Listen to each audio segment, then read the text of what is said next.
नमस्कार दोस्तों, आज से हम आपके लिए एक शिव जी की ऐसी कहानी लाए हैं जो आपको बहुत पसंद आएगी। हम रोज एक एपिसोड लाएंगे, तो हमारे साथ जरूर बने रहिए। आध्यात्मिक कहानियाँ जीवन के महत्वपूर्ण मुद्दों पर ध्यान केंद्रित करती हैं, जैसे कि जीवन का उद्देश्य, मानव जीवन की महत्वता, ईश्वर के प्रति श्रद्धा और अन्य आध्यात्मिक विषयों पर विचार कराती हैं।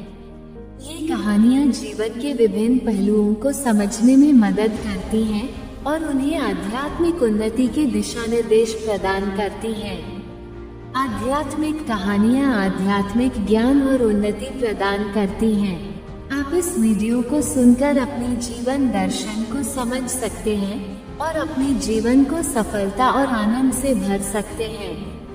आपके लिए यहाँ एक ऐसी ही आध्यात्मिक कहानियाँ हैं जो आपके जीवन को ये कहानियाँ आध्यात्मिक ज्ञान और उन्नति प्रदान करती हैं। आप इन्हें पढ़कर और देखकर अपने जीवन दर्शन को समझ सकते हैं और अपने जीवन को सफलता और आनंद से भर सकते हैं। तो चलिए आज की कहानी सुनते हैं।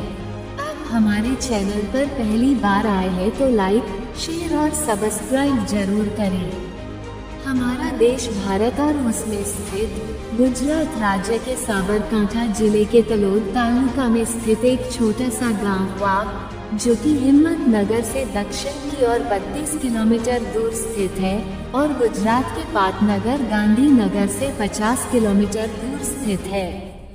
गांव में घरों की संख्या लगभग 500 के आसपास होगी और वहां की जनसंख्या 3000 के आसपास।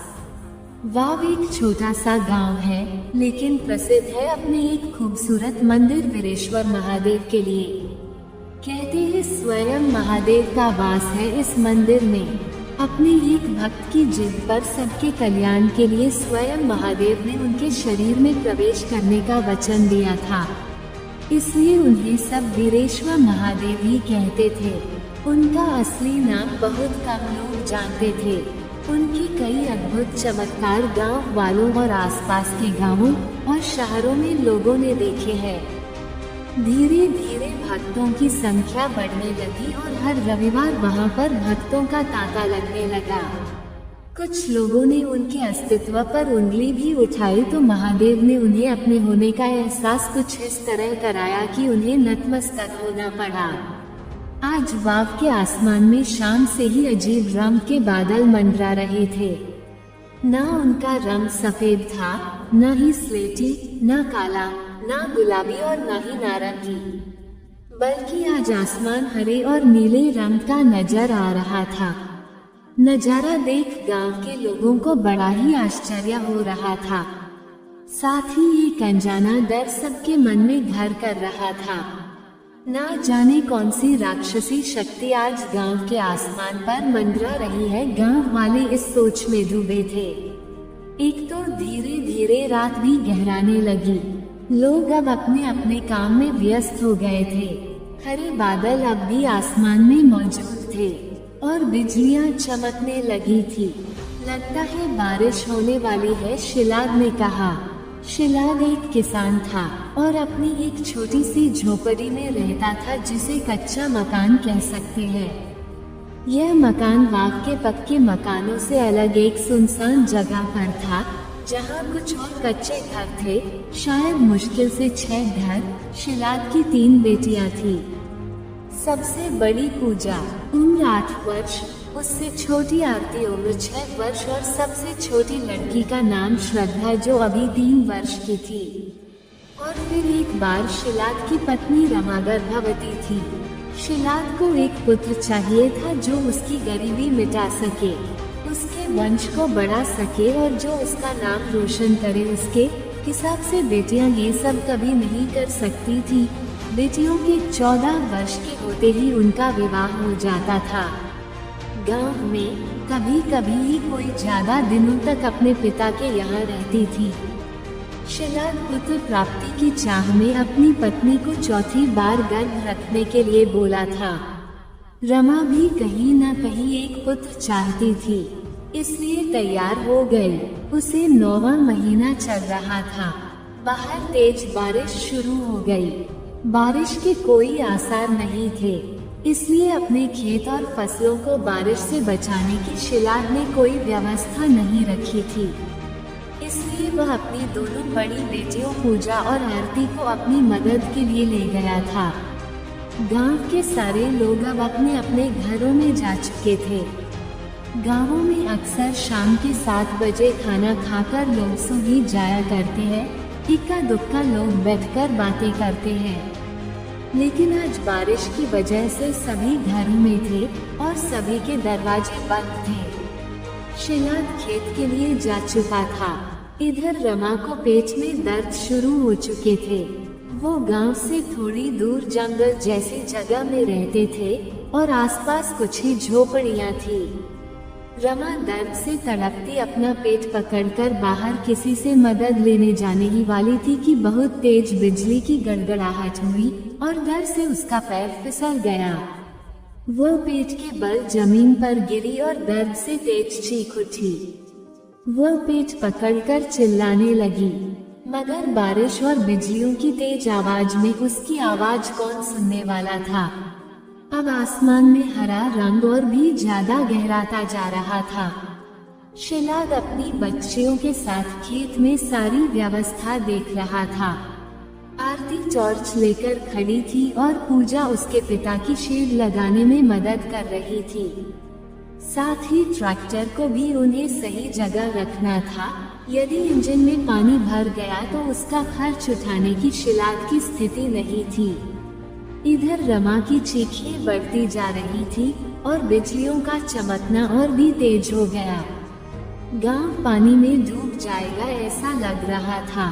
वीरेश्वर महादेव मंदिर की घंटियां बजने लगी थी। वीरेश्वर महादेव और माताजी मंदिर में बैठे बस उसी पल का इंतजार कर रहे थे जब रमा के पेट से बच्चा बाहर आए। रमा के पेट में ऐसी दरारें पड़ने लगी जैसी बंजर जमीन में पड़ती है। पेट को फाड़ते हुए एक बच्चा निकल आया था। रमा दर्द से बेहोश हो गई। उसके पेट की चमड़ी 2 टुकड़ों में बंटी हुई थी। बच्चा बाहर आया और रमा के पेट पर ही लेटा रहा। लेटे लेटे ही उसने करवट ली। यह असंभव ही था कि हाल ही पैदा हुआ बच्चा करवट ले ले, मगर उसने ऐसा किया, वह धरती पर गिर गया। रमा के घर में भी अब पानी भरने लगा था। बच्चा पानी में जा गिरा था। अपनी नन्ही हथेलियों में पानी लेकर रमा के पेट पर बार बार हाथ मारने लगा और रोने लगा। रमा के पेट पर उसके हाथों के टच होने से उसका पेट की दोनों फाड़ें आपस में मिलने लगी। धीरे धीरे पेट की चमड़ी एक साथ मिली और इस तरह जुड़ गई जैसे वो कभी फटी ही ना हो। ना कोई निशान, ना कोई टांका, ना ही कोई दाग। उस बच्चे ने अब रोना बंद कर दिया था और वह सो चुका था। शिलाद कुछ देर बाद जब घर आया तो अपनी पत्नी को बाहर दरवाजे के पास बेहोश पड़ा पाया और उसके पास एक बच्चा सोया हुआ था जो अब भी सफेद परत और खून से सना हुआ था। सफेद परत की वजह से उसके शरीर और चेहरे को देखा नहीं जा सकता था, लेकिन उसे ऐसे देख आरती और पूजा दोनों ही डर गई थी। श्रद्धा ने सब कुछ देखा था, मगर वह इतनी छोटी थी कि उसे किसी को बता नहीं सकती थी। वो एक कोने में बैठकर खेल रही थी। शिलाद की कुछ भी समझ नहीं आ रहा था। आखिर ये बच्चा कैसे हुआ? उसने रमा के पेट को देखा जो अब फूला हुआ नहीं था। हे ईश्वर, ये सब क्या है? ये बच्चा कैसे हुआ? पूजा पानी गरम कर दे। आरती एक नरम सा दुपट्टा लेकर आ, शिलाद ने जल्दी से कहा। पूजा ने जल्दी से चूल्हे पर पानी गर्म रखा और आरती भी दुपट्टा ले आई। शिलाद ने बच्चे को गर्म पानी से साफ किया और उसे एक नरम कपड़े में लपेट लिया, मगर बच्चे को साफ करते करते जब उसने उसके अंगों को देखा तो वह घबरा गया था। ये कैसा विचित्र बच्चा है, उसके मन में ख्याल आ रहा था।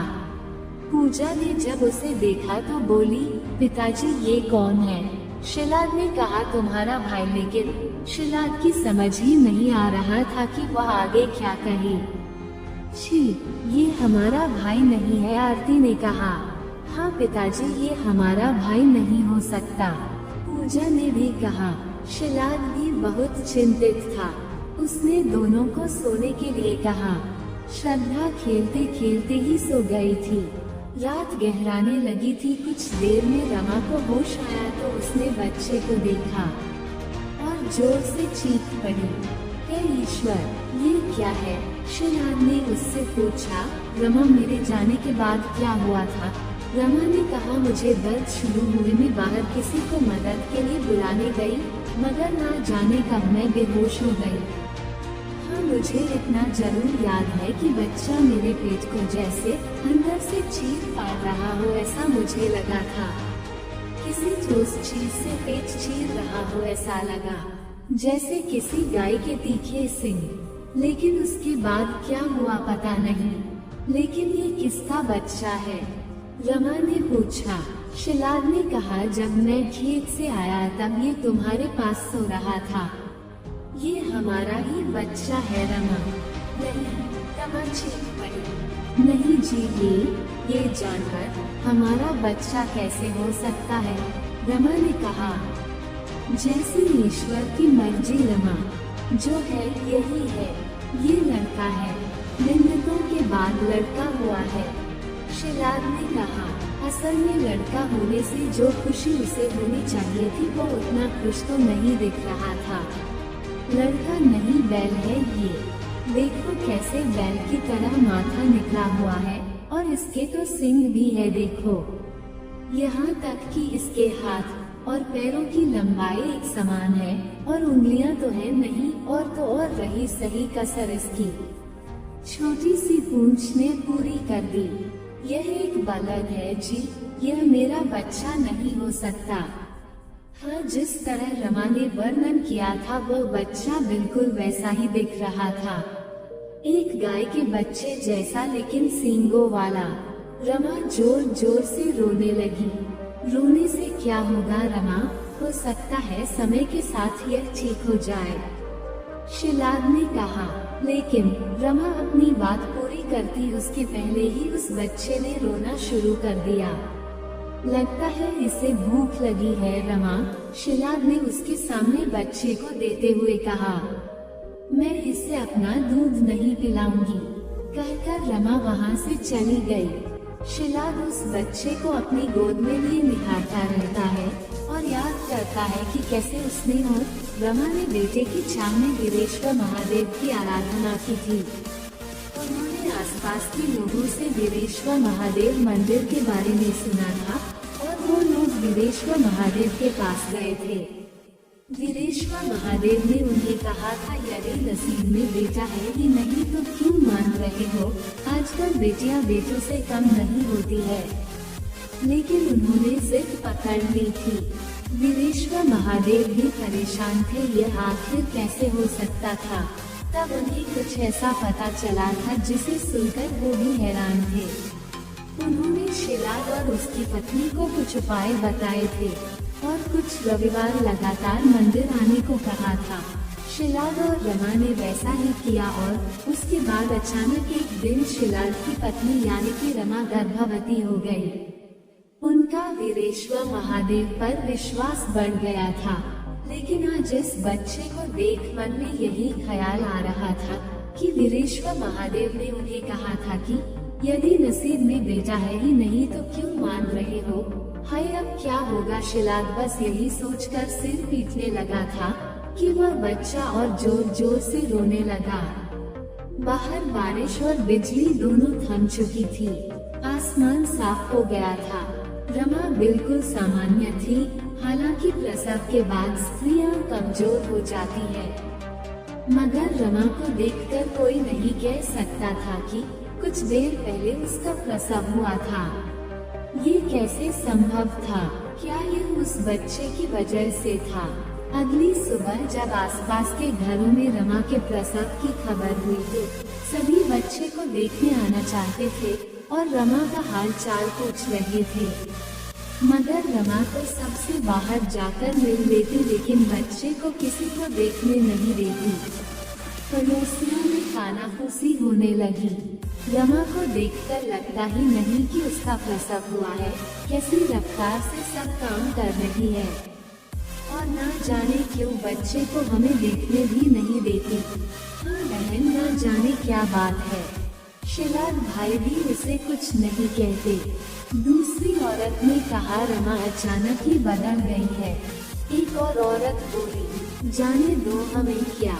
एक और औरत ने कहा, कौन है ये मायावी बच्चा, क्यों दिखता है ये बैल की तरह, क्या ये कभी सामान्य होगा? क्या रमा किसी से उसे मिलने नहीं देगी? क्या बड़ा होने के बाद भी वह वैसा ही रहेगा? इस बच्चे के जन्म के समय क्यों बदल गया था आसमान और बादलों का रंग? क्या पता चला था महादेव को?